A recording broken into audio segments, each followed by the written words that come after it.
People like you don't remember anything that matters, she said quietly, without looking up, and for a moment the entire room seemed to pause, though no one yet understood why.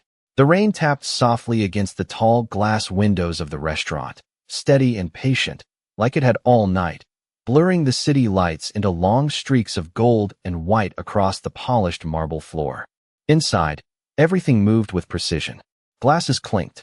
Low voices murmured over deals worth more than most people would see in a lifetime.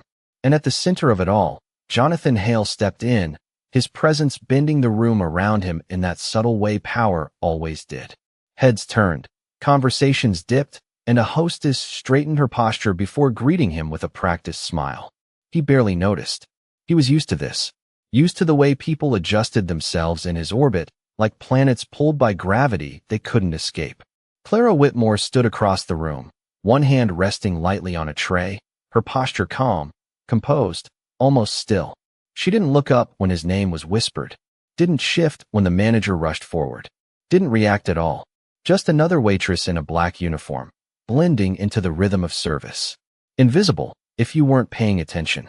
But she was. She always was. Table 12. The manager said quickly, glancing at Clara. That's Mr. Hale. Clara nodded once, already moving. No hesitation. No curiosity. Just quiet efficiency.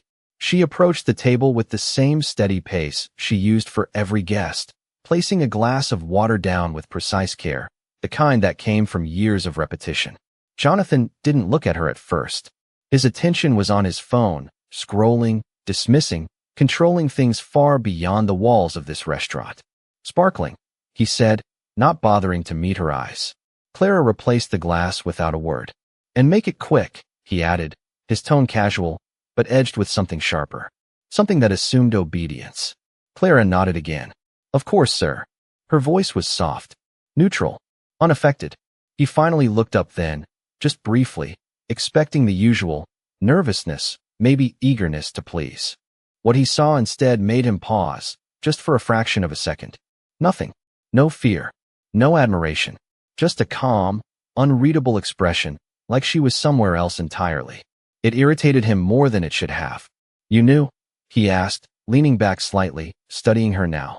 Clara adjusted the silverware with careful precision. No, sir. Strange, he said with a faint smirk. I usually remember faces. Her hand stilled for the briefest moment, then continued. Some things aren't meant to be remembered, she replied, just above a whisper. He let out a short laugh, dismissive. That's one way to say you're forgettable. Around them, the restaurant carried on, unaware. But something in the air had shifted. Subtle, almost invisible, like the moment before a storm changes direction. Clara finished setting the table and stepped back, her movements smooth, practiced. Will there be anything else? She asked.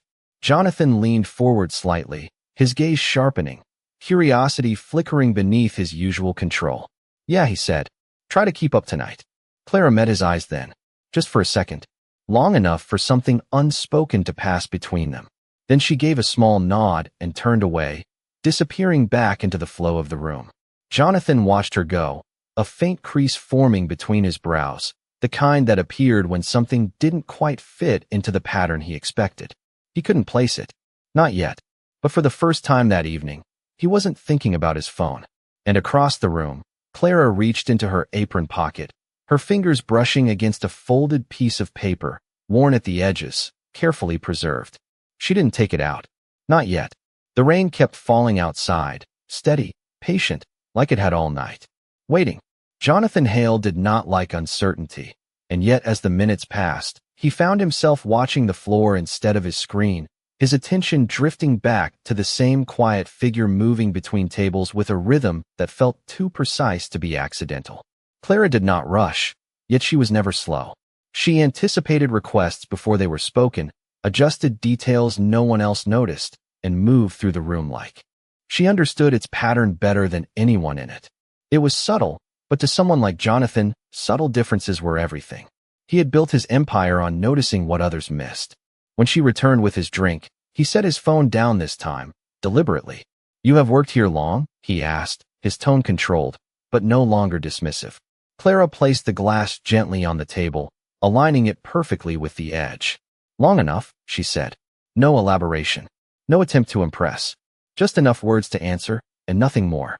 He studied her again, more carefully now. You talk like you have options, he said, leaning back slightly. Most people in your position do not.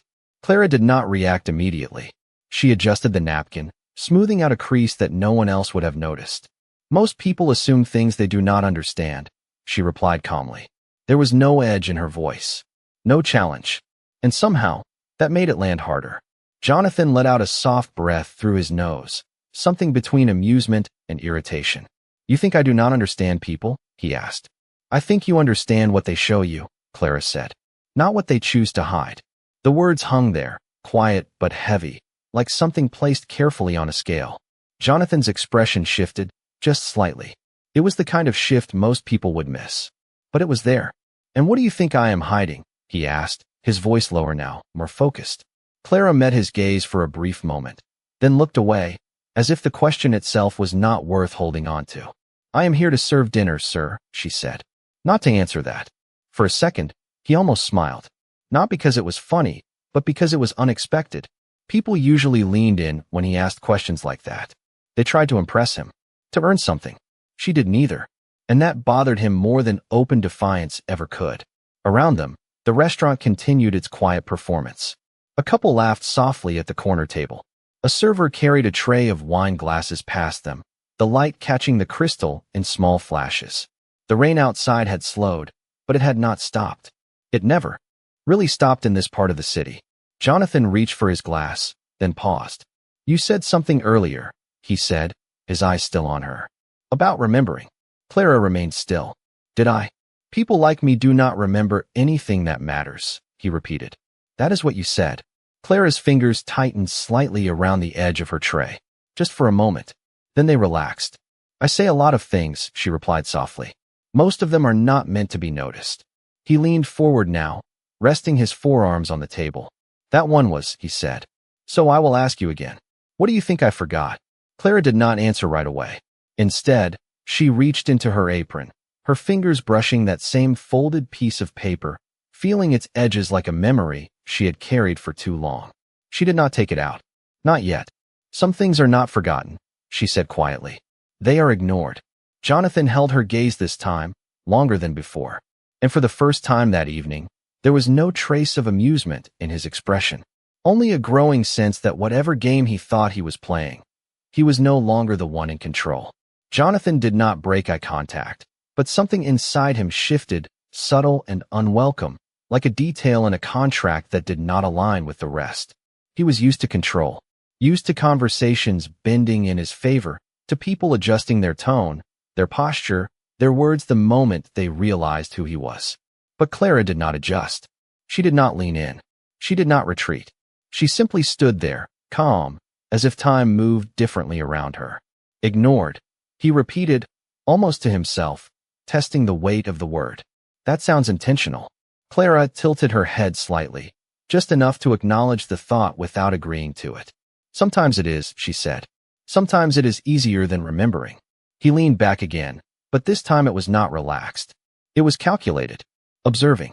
And you think I choose not to remember things that matter, he said. It was not quite a question anymore. Clara did not answer directly. Instead, she reached for the wine bottle at the edge of the table, pouring with steady hands, the deep red liquid catching the light as it filled the glass to the exact level expected in a place like this. I think people remember what benefits them, she said quietly, and forget what does not. The statement landed with a kind of quiet precision that made it difficult to dismiss. Jonathan's fingers tapped once against the table. A small movement. Controlled, but not unconscious. You speak like someone who has seen that up close, he said. Clara set the bottle down. Everyone has, she replied. Some just notice it more. For a moment, neither of them spoke. The silence was not empty. It was full, dense with something neither of them had named yet. Across the room, laughter rose briefly, then faded. A server passed by with a tray of desserts, the scent of warm caramel lingering in the air. Normal. Everything looked normal. But at table 12, something had shifted beyond repair. Jonathan picked up his glass, but did not drink. You know my name? He said suddenly. Clara did not look surprised. It is not hard to know, she said. It is everywhere. That is not what I meant. His voice was quieter now, more focused. You knew more than that. Earlier, the way you spoke. Clara's gaze dropped briefly to the table, to the exact spot where his hand rested. Some people leave traces, she said, even when they think they have cleaned everything up. His jaw tightened slightly. Not enough for anyone else to notice. But it was there. Careful, he said, though there was no real warning in his tone. Just curiosity sharpened into something else. That sounds like an accusation. Clara shook her head once. No, sir, she said softly. Just an observation. Jonathan studied her again, more intensely now, as if trying to place a memory that refused to come into focus. Have we met before? He asked. This time, the question carried weight. Clara paused. Not long, just enough to make the moment stretch. Then she gave a small, almost imperceptible nod. Yes, she said. One word. Nothing more. But it changed everything. Jonathan's expression did not shift immediately. It rarely did. But something behind his eyes sharpened, recalculating, searching through. Years of faces, meetings, transactions, moments that had blurred together into success. I do not forget people, he said, more firmly this time. Clara's lips curved, just slightly. Not a smile. Not quite. That is exactly the problem, she replied. Her hand moved again, this time slipping into her apron pocket with quiet certainty. The folded paper was there, exactly where it had always been. Waiting. She pressed her fingers against it, feeling the edges, grounding herself in something real. Not yet, she told herself. Not yet. Jonathan noticed the movement. Of course he did. What is that? He asked, his voice steady, but sharper now. Clara withdrew her hand slowly, leaving the paper where it was. Just something I carry, she said. Like everyone else. He leaned forward again, the distance between them narrowing, the rest of the restaurant fading into something distant and irrelevant. I think you have been waiting for this moment, he said. Clara met his gaze once more, and this time there was no distance in it. No softness. Just clarity. No, she said quietly. This moment has been waiting for you. Jonathan did not move right away, but the air between them had changed in a way that could not be undone, like a door quietly closing behind him without a sound. He studied her more carefully now, not as a waitress, not as background, but as a variable he had failed to account for. That alone unsettled him more than anything she had said. You speak like you know something, he said slowly, each word measured. Clara did not flinch. I know what I saw, she replied. Simple, direct, no embellishment.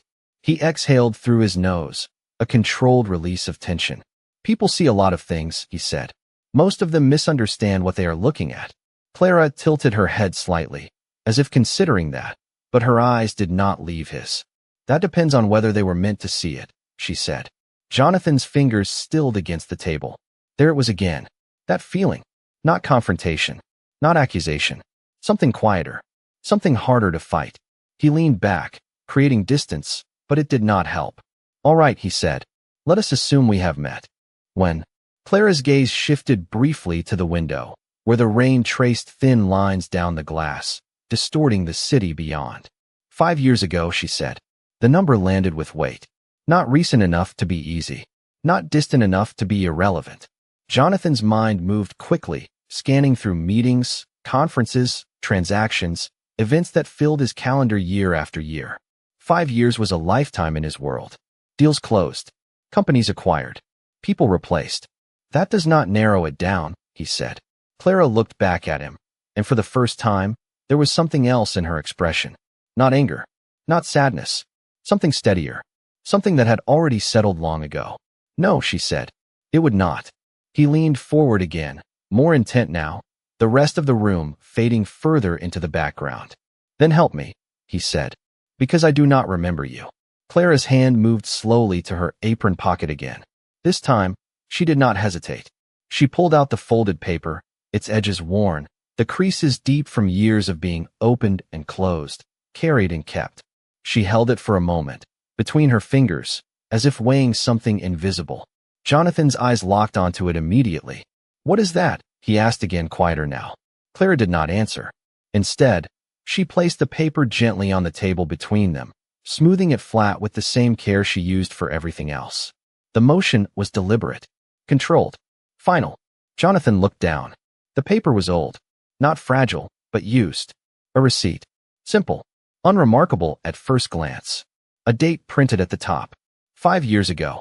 His eyes narrowed slightly as he took it in, scanning the details without touching it yet. The restaurant name. The table number. The items listed. Nothing unusual. Until his gaze reached the signature at the bottom. His signature.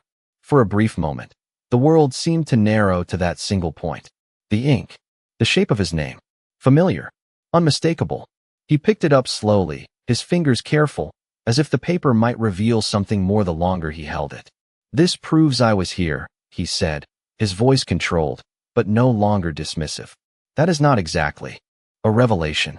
Clara watched him, her expression unchanged. "Look closer," she said. He did. His eyes moved again, slower this time, more precise. And then he saw it. Not the signature. Not the total. Something smaller. Something written beneath, almost overlooked. A note. Handwritten. Not by him. His brow tightened. "What is this?" he asked, though the question felt less like curiosity now and more like something else beginning to surface. Clara's voice remained steady. "That," she said softly, "is what you chose not to remember." Jonathan's eyes fixed on the handwritten note, the rest of the receipt fading into the background as if it no longer mattered, as if everything had narrowed down to a single line of ink that refused to be ignored. The handwriting was not elegant. It was not meant to be. It was quick, uneven, written by someone who had not expected to be remembered, and yet had written it anyway. "Thank you for seeing me when no one else did." For a moment, Jonathan did not react. His face remained composed, the same controlled expression he wore in boardrooms and negotiations, the same mask that had protected him through years of decisions that required distance more than empathy. But his eyes did not move. They stayed on that sentence, reading it once, then again, as if repetition might change its meaning. It did not. "This could be from anyone," he said finally, though his voice had lost something. Not strength. Not authority. Just certainty. Clara did not interrupt him. She let the silence stretch, let him sit with the words without offering an escape from them. "It was not," she said quietly. Jonathan's grip on the paper tightened just slightly, enough to crease one of the corners. "You expect me to remember a single note on a receipt from 5 years ago," he said, his tone sharpening, reaching for control again. "I have signed thousands of these." Clara nodded once. "Yes," she said. "That is the point." The words landed without force, but they did not need it. Jonathan looked up at her, his gaze searching now, not dismissive, not curious, but something closer to unsettled recognition trying to surface. "Then explain it to me," he said, "because I do not see what you think I am supposed to see." Clara's eyes softened, just slightly, but not with sympathy. With clarity. "You came in late," she said. "It was raining that night too." Jonathan did not speak. He listened, not because he wanted to, because something told him he needed to. "You were alone," Clara continued. "You sat at the same table. You ordered the same drink. You did not look at anyone."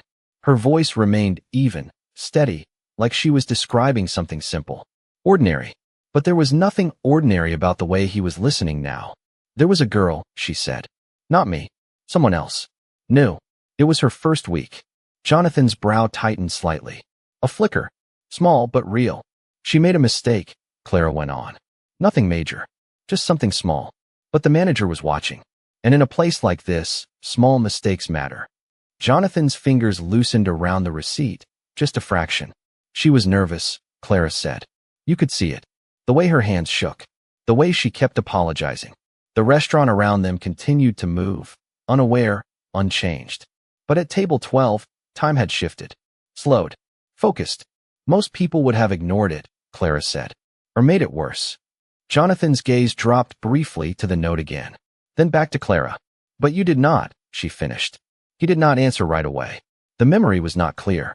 Not yet. But something was there now. A shape. A feeling.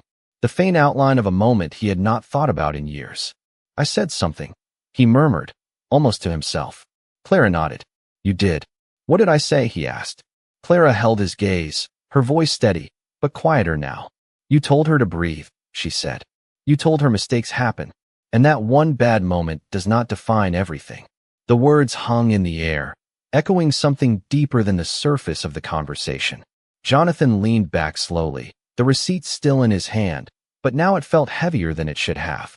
That does not sound like something I would say, he said, though there was no conviction behind it. Clara's expression did not change. No, she agreed softly. It does not. And that was when it began to settle. Not fully, not completely, but enough. Enough for him to realize that the version of himself he believed in was not the only one that had existed. Jonathan sat very still, the receipt resting between his fingers as if it had weight far beyond paper and ink, his eyes no longer scanning but fixed, caught somewhere between what he knew and what he was beginning to remember. The restaurant noise returned slowly, like sound fading back in after a long silence, but it felt distant, unimportant, as if it belonged to a different room entirely. That was her, he said quietly, more to himself than to Clara. The note. Clara nodded once. Yes. He looked at the handwriting again, this time not as a detail to analyze, but as a voice he had not listened to when it mattered. What happened to her, he asked. The question came out softer than anything he had said that night. Clara did not answer immediately. She reached for the edge of the table, adjusting a fork that was already perfectly aligned, giving herself a second that felt longer than it was. She stayed, Clara said finally. For a while. Jonathan waited. And then, Clara's eyes moved briefly to the window again, where the rain had slowed to a faint mist, the city lights now clearer, sharper, as if something had been washed away. Then she left, Clara said. Not because she wanted to. Jonathan's jaw tightened slightly. People leave jobs all the time, he said, though the words sounded thinner now, less certain. Clara looked back at him. Not like that, she said. He did not respond. He already understood more than he wanted to admit. There was a review, Clara continued, her voice steady, almost neutral. A complaint. Not from you. From someone else. Important. Someone who did not like mistakes. Jonathan's fingers pressed lightly against the receipt again, the paper bending under the pressure. And no one defended her, Clara said. Not the manager. Not the staff. No one. The silence that followed was different now. Heavier. Not empty, but filled with something that had finally found its place. Except me, Jonathan said quietly. Clara met his gaze. Except you, she confirmed. He exhaled slowly, the breath leaving him in a way that felt unfamiliar, like something he had been holding without realizing it. That is not enough, he said. It was not a question. Clara did not soften her expression. No, she said. It was not. Jonathan looked down at the receipt again, at the note, at the date, at the small moment that had meant nothing to him and everything to someone else. So she left, he repeated. Clara shook her head slightly. She did not leave, she said. She was asked to. The distinction landed quietly, but it changed everything. Jonathan leaned back, the chair creaking softly beneath him, his gaze no longer sharp, no longer searching, but distant, as if he was looking at something far behind him that he could not reach. And you? He said after a moment, his voice lower now. Where were you in all of this? Clara did not hesitate this time. I was there, she said. He looked at her, really looked this time, as if trying to align the person in front of him with the memory that was slowly taking shape. You said it was not you, he said. Clara's expression remained calm.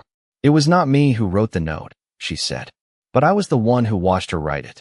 Jonathan's brow tightened slightly. Why keep it, he asked. Why carry something like that for 5 years? Clara's fingers brushed the edge of the receipt, not taking it back, just acknowledging it. Because she believed it mattered, Clara said. Even if no one else did. Jonathan's grip loosened, the paper resting lightly now in his hand, no longer something to examine, but something to hold. And you think I ignored it, he said. Clara shook her head once, slowly. I think you forgot it, she replied. There is a difference. He looked up at her again, and this time there was no defense left in his expression.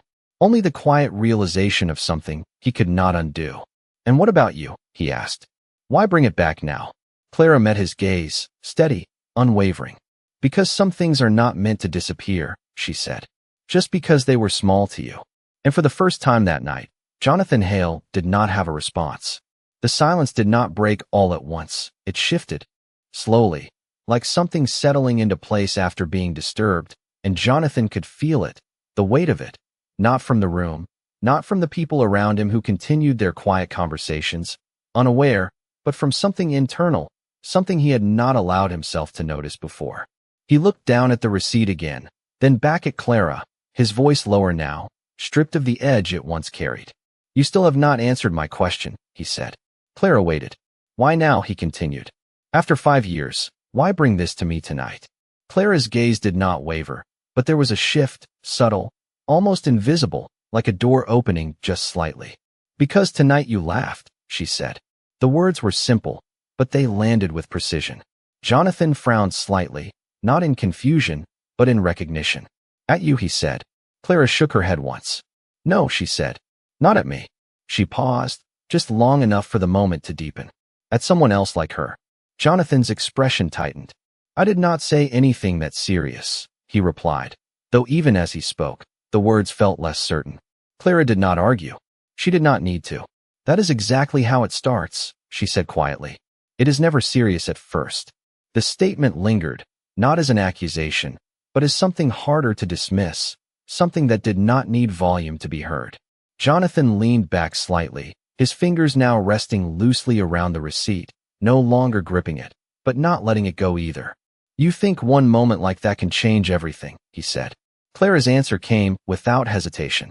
I know it can.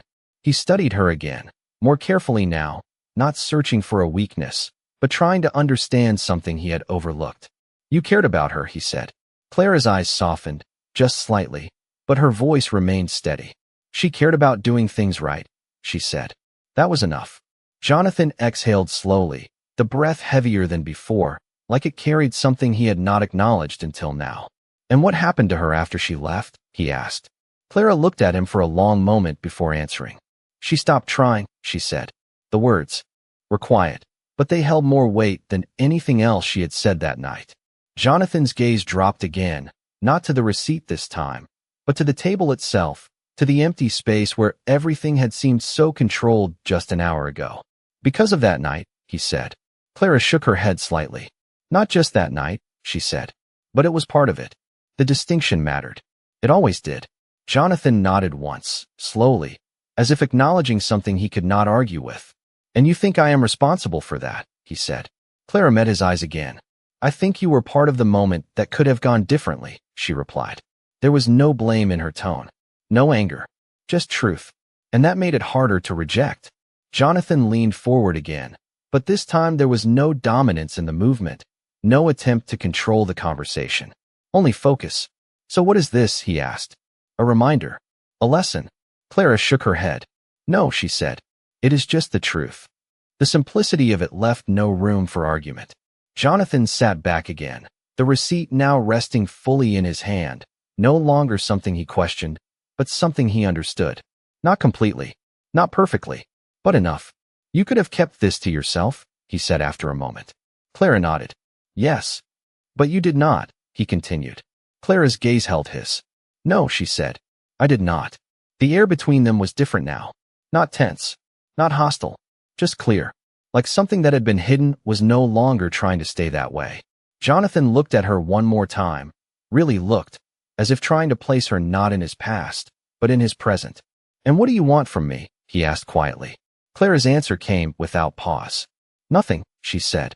And for the first time that night, that answer unsettled him more than anything else she had revealed. Jonathan held her answer in silence, the single word echoing in a way that felt disproportionate to its size, because nothing was attached to it. No demand, no expectation, no leverage. And that was unfamiliar territory for a man who had spent his entire life navigating transactions where everything had a price and every interaction had an outcome. He looked at her again, searching not for what she said, but for what she might still be holding back, because there had to be something, there always was. Nothing, he repeated, slower this time, as if testing whether the word would change if he gave it more attention. Clara did not move. Nothing, she confirmed. The simplicity of it made the space between them feel sharper, clearer, like a mirror that did not distort. Jonathan leaned back slightly, the receipt now resting flat against the table, his fingers no longer gripping it, but not letting it go either, as if releasing it would mean letting go of something he had only just begun to understand. People do not come back after 5 years for nothing, he said. Clara's gaze softened, but only just. I did not come back, she said. I stayed. The words settled differently, changing the shape of the moment without raising its volume. Jonathan's brow tightened slightly. "You have been here the whole time?" he asked. Clara nodded once. "Yes." He glanced around the restaurant, as if seeing it differently now, as if the room itself held layers he had never noticed before. "And you waited?" he said. Clara shook her head gently. "No," she said. "I worked."